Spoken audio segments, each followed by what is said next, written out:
오늘 주백성교회 큐티 본문은 누가복음 19장 11절에서 27절까지의 말씀입니다.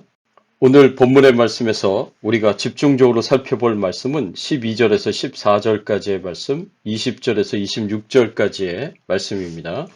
이르시되 어떤 귀인이 왕위를 받아가지고 오려고 먼 나라로 갈 때에 그 종 열을 불러 은하 10문화를 주며 이르되 내가 돌아올 때까지 장사하라 하니라. 그런데 그 백성이 그를 미워하여 사자를 뒤로 보내어 이르되 우리는 이 사람이 우리의 왕됨을 원하지 아니하나이다 하였더라.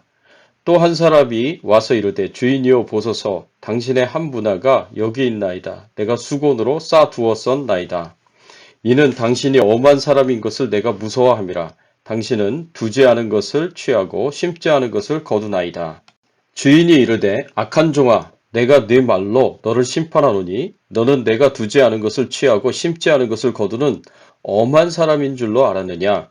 그러면 어찌하여 내 돈을 은행에 맡기지 아니하였느냐. 그리하였으면 내가 와서 그 이자와 함께 그 돈을 찾았으리라 하고 곁에 섰던 자들에게 이르되 그 한 문화를 빼앗아 10문화 있는 자에게 주라 하니 그들이 이르되 주여 그에게 이미 10문화가 있나이다. 주인이 이르되 내가 너희에게 말하노니 무릇 있는 자는 받겠고 없는 자는 그 있는 것도 빼앗기리라. 오늘 본문의 배경이 되는 이 그림은 귀인이 먼 길을 돌아와서 종들과 결산하는 모습입니다. 오늘 본문에서 우리가 생각해 볼 주제는 마지막 때에 우리 믿는 자들이 어떻게 살아야 할 것인가 입니다. 우리는 마지막 때를 살아가고 있습니다. 이 세상에 예수님이 이 땅에 다시 오실 때 어떤 일이 일어나겠습니까? 이 세상의 마지막 때에 어떤 일이 일어날지 말씀을 통해서 우리가 살펴보기를 원합니다. 우리가 이 세상의 마지막 때 어떤 일이 일어날 것인지를 안다면 우리가 두려움 없이 마지막 때를 준비하면서 살 수 있을 것입니다. 오늘 본문의 말씀에 보면 예수님께서 이 땅에 계시지 않을 때에 우리는 어떻게 살아가야 하는지가 중요하다는 것을 알 수 있습니다.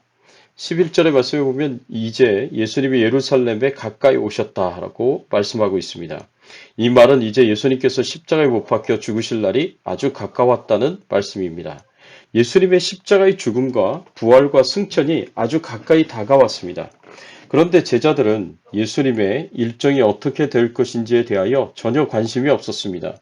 오로지 관심은 예수님을 통해 이루어질 하나님의 나라에서 세속적인 부귀영화를 누리는 것에만 관심이 있었습니다. 그래서 예루살렘에 가까이 이르자 이제 곧 예수님의 나라가 예수님의 왕국이 곧 세워질 것이다 라고 생각했습니다. 즉 자신이 꿈꾸었던 부귀영화가 다가왔다고 생각했습니다. 이것은 제자들이 꿈꾸는 예수님의 왕국이었지 하나님이 계획한 하나님의 나라는 아니었습니다. 제자들은 예수님과 동상이몽의 꿈을 꾸고 있었습니다. 그래서 이런 제자들의 잘못된 생각을 고쳐주기 위해서 예수님께서 오늘 본문에 말씀을 주십니다. 마지막 때에 제자들은 어떻게 살아야 하겠습니까? 마지막 때에 예수님이 재림할 때까지 신실하고 충성스럽게 사명을 감당해야 합니다. 우리는 마지막 때에 예수님께서 이 땅에 계시지 않는 동안에 어떤 일들이 일어날 것인지 알아야 합니다. 제자들은 예수님께서 예루살렘에 올라가시면 바로 하나님의 나라가 완성될 것이라고 생각하였습니다. 그런데 이것은 하나님의 계획이 아니었습니다. 하나님의 나라의 완성은 지금 당장 이루어지는 것이 아니라 미래의 어느 날 하나님의 때에 이루어질 것입니다. 오늘 본문 12절의 말씀에 보면 예수님께서 이것을 비유적으로 설명을 하십니다. 이르되 어떤 귀인이 왕위를 가지고 오려고 먼 나라로 갈 때에 어떤 귀인이 왕위를 가지려고 먼 나라로 가게 되었습니다. 그런데 이 귀인이 자리를 비울 때가 있습니다. 이것은 예수님께서 왕권을 가지고 이 세상에 다시 재림할 때까지 이 세상에서 자리를 비우실 때가 있음을 상징합니다. 이때 어떤 일들이 일어날 것이겠습니까? 귀인이 왕위를 받아가지고 오려고 잠시 자리를 비울 그때에 어떤 일들이 일어나겠습니까? 마지막 때에 예수님의 왕권과 통치를 거부하는 사람들이 생깁니다. 14절의 말씀에 보면 그런데 그 백성이 그를 미워하여 사자를 뒤로 보내어 이르되 우리는 이 사람이 우리의 왕됨을 원하지 아니하나이다 하였더라. 귀인이 다스릴 백성들이 귀인이 왕이 되어서 자신들을 통치하는 것을 거부합니다. 그래서 몰래 사자를 뒤로 보내어 귀인이 왕이 되지 못하도록 방해를 합니다. 어떻게 이런 일들이 일어날 수 있습니까? 이것은 백성들이 교활하고 사악하기 때문에 이런 일들이 일어날 수 있습니다. 어쨌든 이 이야기처럼 예수님께서 왕권을 가지고 이 세상에 다시 오시기까지 이 땅을 떠나 더 이상 이 땅에 계시지 않는 시간이 있습니다. 이러한 때에 많은 사람들이 예수님의 왕권과 통치를 싫어하고 거부할 것입니다. 이들은 앞으로 어떤 일이 일어날지 모르고 두려움 없이 무모한 용기를 부리고 있습니다. 이것은 헛된 만용입니다. 왜냐하면 사람들이 예수님의 통치를 싫어하고 거부하든 말든 상관없이 예수님은 왕권을 가지고 다시 오시기 때문입니다. 사람들이 아무리 예수님의 통치를 거부하고 이를 위해 노력한다고 하더라도 모든 노력은 다 헛수고가 될 것입니다. 예수님은 이 세상을 다스릴 왕권을 가지고 이 땅에 다시 오실 것이고 하나님의 나라를 완성하실 것입니다. 이것이 마지막 때에 일어날 일입니다. 이 마지막 때에 일어날 일을 알고 있다면, 믿고 있다면 이들은 절대로 하나님의 통치를 싫어한다거나 거부하려고 하지 않을 것이지만, 그러나 마지막 때에 일어날 일들이 알려진다고 하더라도 이들은 믿으려고 하지 않을 것이고 받아들이려고 하지 않을 것입니다. 이들의 마지막은 어떻게 되겠습니까? 27절 말씀에 보면, 그리고 내가 왕됨을 원하지 아니하던 저 원수들을 이리로 끌어다가 내 앞에서 죽이라 하였느니라. 이들은 예수님의 왕권과 통치를 거부한 것 때문에 결국 심판을 받을 것입니다. 지옥불에 던져져서 자신들의 죄값을 영원토록 치러야 할 것입니다. 영원한 죽음에 이르게 될 것입니다. 마지막 때 또 어떤 사람이 있습니까? 마지막 때 자신의 사명을 신실하게 감당하지 않는 종들이 생길 것입니다. 귀인은 왕권을 받기 위해 그 땅을 떠날 때 10명의 종들을 부릅니다. 그리고 그 종들에게 한 문화씩 나눠주면서 내가 돌아올 때까지 장사하라고 사명을 줍니다. 여기서 한 문화는 약 3개월의 월급에 해당되는 금액이었습니다. 그런데 이 사명을 받은 종들 중에는 자신의 사명을 제대로 감당하지 않는 종이 있었습니다. 20절과 21절의 말씀에 보면, 또 한 사람이 와서 이르되 주인이여 보소서 당신의 한 문화가 여기 있나이다. 내가 수건으로 싸두었나이다. 이는 당신이 엄한 사람인 것을 내가 무서워함이라. 당신은 두지 않은 것을 취하고 심지 않은 것을 거두나이다. 이 종은 아무것도 한 것이 없었습니다. 그냥 주인이 준 한 문화를 수건에 싸서 보관만 했을 뿐입니다. 우리는 주인이 준 한 문화를 잘 보관한 이 종에게 주인이 왜 책망하는지 이해가 안 갈 수도 있습니다.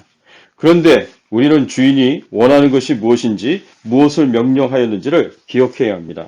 13절의 말씀에 보면 그 종 열을 불러 은하 10문화를 주며 이르되 내가 돌아올 때까지 장사하라 하니라. 이 말씀을 보면 주인이 원하는 것은, 주인이 종들에게 명령한 것은 주인이 준 한 문화를 가지고 내가 돌아올 때까지 장사하라는 것이었습니다. 장사를 해서 이익을 남기라는 말입니다. 주인을 위해서 주인이 왕권을 가지고 돌아와서 세울 나라에 공헌하라는 말입니다. 그런데 이 종은 아무것도 한 것이 없습니다. 주인에게 아무런 이익을 남기지 않았고 주인이 세울 나라에 아무런 공헌도 하지 않았습니다. 그리고 이렇게 아무것도 하지 않는 이유는 자신의 게으름 때문이었습니다. 자신이 게을러서 일하고 싶지 않아서 다른 것에 마음을 빼앗겨서 놀고 먹는 데에만 관심이 있어서 주인이 준 사명을 감당하지 않는 것입니다. 그러면서 그럴싸한 변명을 하는데 그 변명이 우습게도 오히려 주인을 탓하는 것이었습니다. 주인이 엄하고 무서운 사람이기 때문에 혹시 손해를 봐서 잘못될까봐 아무 일도 안 했다고 변명하는 것입니다. 자신이 아무것도 안 한 변명을 주인의 성격 때문이라고 말하고 있습니다. 그러나 아무리 자신의 게으름과 불성실함을 변명한다고 하더라도 이것은 절대로 주인에게 통하지 않을 것입니다. 이 종이 게을러서 불성실한 것 때문에 어떤 결과가 주어집니까? 24절의 말씀에 보면 이렇게 말씀하고 있습니다. 곁에 섰는 자들에게 이르되 그 한 문화를 빼앗아 10문화 있는 자에게 주라 하니. 26절에 보면 주인이 이르되 내가 너희에게 말하노니 무릇 있는 자는 받겠고 없는 자는 그 있는 것도 빼앗기리라. 이 종은 다른 종들처럼 주인이 세운 나라에서 아무런 기업도 혜택도 주어지지 않을 것이고 있는 것조차 빼앗기게 될 것이다 라고 말씀하고 있습니다. 한마디로 그 나라에 이 종이 있을 자리는 없게 될 것이고 그 나라에서 쫓겨나게 될 것이라는 무서운 말씀입니다. 이 종은 온갖 똑똑한 척 다 하는 무림한 종이었지 자기가 주인이었던 사람입니다. 오늘날 교회도 마찬가지입니다. 하나님을 믿는 하나님의 자녀라고 하지만 사실은 진짜가 아닌 쭉정이일 수 있습니다. 알곡과 쭉정이를 어떻게 구분하겠습니까? 정말 예수님을 주인으로 인정하고 하나님의 말씀을 따라 하나님의 명령을 따라 온전히 순종하는지 봐야 합니다. 우리의 왕이신 하나님과 하나님의 나라를 위하여 사명을 감당함으로 공헌을 하고 있습니까? 이런 것이 중요한 표지가 될 것입니다. 하나님께서 나에게 은사를 주시고 재능도 주시고 건강도 주시고 시간도 주시고 재물도 주시면서 하나님의 나라에 이익을 남기라고 공헌하라고 명령하셨는데 내가 게을러서 불순종하고 있다면 내가 하나님의 말씀보다 다른 것에 마음이 빼앗긴 그런 상태로 살고 있다면 우리는 진지하게 우리 자신을 생각해 봐야 합니다. 나는 알곡입니까? 쭉정입니까? 왜냐하면 우리는 그 결과를 알기 때문에 그렇습니다. 하나님께서 반드시 결산하는 날이 있을 것인데 내가 하나님 앞에 내 놓을 삶이 없다면 하나님 나라에 내 자리는 없을 것이고 이미 가진 것까지도 빼앗기게 될 것이기 때문입니다. 결과를 보면 우리의 삶이 달라지지 않겠습니까? 또 어떤 사람들이 있습니까? 마지막 때에 자신의 사명을 신실하게 충성스럽게 감당하는 종들이 있을 것입니다. 10명의 종들 중에 대부분의 종들은 자신에게 주어진 한 문화를 가지고 장사를 해서 10문화를 남기고 5문화를 남기는 종들이 있습니다. 10문화를 남겼다면 10고을 차지하는 권세를 5문화를 남겼으면 5고을을 차지하는 권세를 받게 됩니다. 주인이 왕권을 가지고 돌아올 때에 자신의 권세를 나누어 주며 자신과 함께 나라를 다스리고 통치하는 상급을 줍니다. 왜 이렇게 합니까? 주인이 없을 때에 주인의 명령에 순종해서 신실하게 충성스럽게 자신의 사명을 감당하였기 때문입니다. 이런 종들에게는 주인이 통치하는 나라에 좋은 자리가 주어지게 될 것이고 큰 상급이 주어지게 될 것입니다. 이것이 바로 마지막 때에 일어날 일들입니다.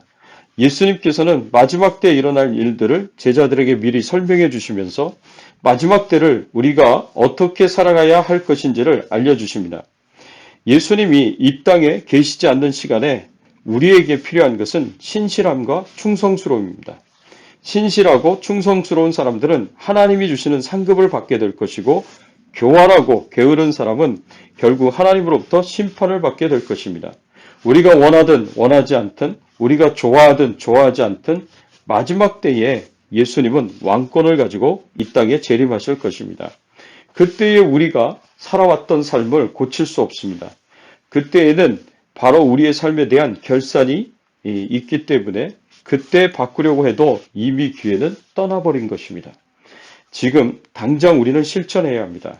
지금 당장 우리는 오늘 하루하루의 삶을 하나님의 말씀을 따라 신실함으로, 성실함으로, 충성스러움으로 예수님이 주신 사명을 잘 감당해야 할 것입니다. 예수님이 주신 은사, 재능, 시간, 재물을 사용해서 하나님과 하나님 나라에 공헌을 하는 삶을 살아갈 때 우리는 마지막 날 우리 주님으로부터 잘하였다, 착한 종이요. 네가 지극히 작은 것에 충성하였으니 10고을 권세를 차지하라는 칭찬과 인정을 받으며 상급을 받게 될 것입니다. 사랑하는 성도 여러분, 우리는 예수님의 말씀으로부터 이미 마지막 때에 일어날 일들에 대하여 알고 있습니다. 어떻게 살아가야 하겠습니까? 부디 게으르지 마시고 부디 세상의 즐거움에 마음이 빼앗기지 마시고 하나님의 말씀에 온전히 순종하며 충성스럽게 신실하게 사명을 잘 감당하시는 저와 여러분들이 되시기를 예수 그리스도의 이름으로 축원합니다. 함께 기도하겠습니다. 하나님 아버지 감사합니다. 그렇습니다. 이제 곧 예수님이 이 땅에 오실 터인데 그때 우리와 결산하자고 말씀하실 터인데 하나님, 오늘 말씀을 통해서 우리가 교훈을 얻은 것처럼 마지막 때에 충성스럽게 신실하게 하나님 주신 사명 잘 감당하며 살아갈 수 있는 저희들이 되도록 하나님께서 은혜를 베풀어 주시옵소서. 코로나19 바이러스로부터 저희 가족과 또 후손들을 지켜 보호하여 주시고 생업을 지켜주시고 교회를 안전하게 지켜 보호하여 주시옵소서. 오늘도 하나님과 동행하며 살기를 소원하옵고 예수 그리스도의 이름으로 간절히 기도드리옵나이다. 아멘.